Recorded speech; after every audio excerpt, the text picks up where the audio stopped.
Hello friends, welcome to our channel. ఈరోజు మన ఛానల్లో మనం కొబ్బరి ఉల్లిపాయ టొమాటో చట్నీ ఎలా తయారు చేసుకోవాలో చూద్దాం. ఈ చట్నీని మనము అన్ని బ్రేక్ఫాస్ట్లోకి తినొచ్చు. ఇడ్లీలోకి కానీ, దోశలోకి కానీ, పొంగల్లోకి కానీ, బోండాల్లో కానీ, పునుగుల్లో కానీ, రైస్లో కూడా చాలా బాగుంటుంది. ఎలా తయారు చేద్దామో చూద్దాం. ఇప్పుడు ఒక పావు కప్పు కొబ్బరి తీసుకోండి. పచ్చి కొబ్బరి ఇది నేను ఫ్రీజర్లో పెట్టాను కాబట్టి మీకు అలా గట్టిగా ఉంది. తర్వాత ఒక చిటికెడు చింతపండు తీసుకోండి, జస్ట్ ఒక సింగిల్ పీస్ అంతేను. తర్వాత 6 చిన్న పచ్చిమిరపకాయలు తీసుకోండి. తర్వాత ఒక పెద్ద ఉల్లిపాయ, ఒక పెద్ద టొమాటో తీసుకోండి.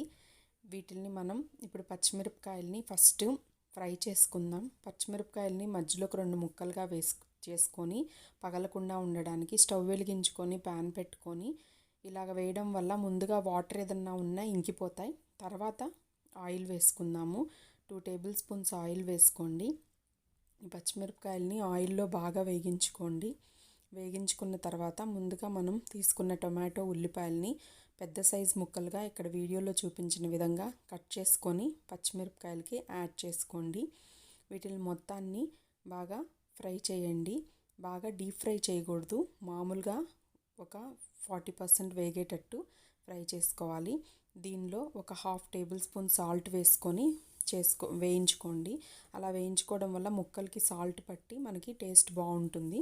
ఇప్పుడు మూత పెట్టుకొని ఒక 5 మినిట్స్ మళ్ళీ ఉంచుకొని మగ్గించుకోండి. తీసి చూస్తే ఇలా ఉంటుంది.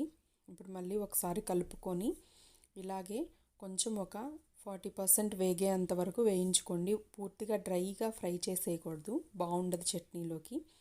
మళ్ళీ నేను మూత పెట్టుకొని ఒక 5 నిమిషాల తర్వాత చూసారు కదా ఇలాగా వేగుతుంది. ఇప్పుడు మనం స్టవ్ ఆపేసుకొని దీన్ని చల్లారి పెట్టుకోవాలి.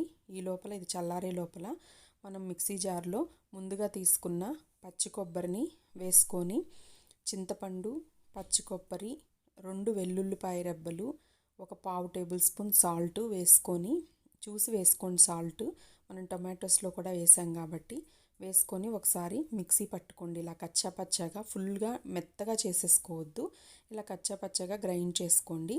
ఇప్పుడు దీనిలో మనం ముందుగా ఉడకబెట్టి చల్లార్చుకున్న ఈ ఉల్లిపాయలు, టొమాటో, పచ్చిమిరపకాయలు అన్నీ వేసేసుకోండి.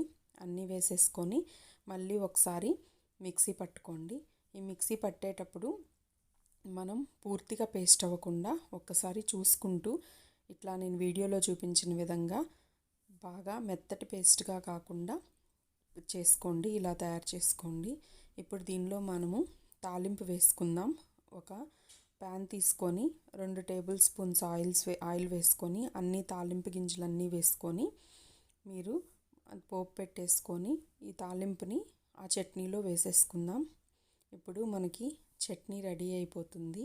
ఇదండి, ఈ చట్నీ ఒక్కటే చేసుకుంటే చాలు. మీరు ఏ టిఫిన్లోకైనా, అన్నంలోకైనా చాలా బాగా టేస్ట్గా ఉంటుంది.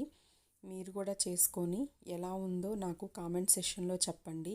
మీకు నచ్చినట్లయితే నా ఛానల్ని సబ్స్క్రైబ్ చేయండి, వీడియోని లైక్ చేయండి, షేర్ చేయండి. Thanks for watching. తప్పకుండా నా వీడియోస్ మీకు నచ్చుతాయి అనుకుంటున్నాను.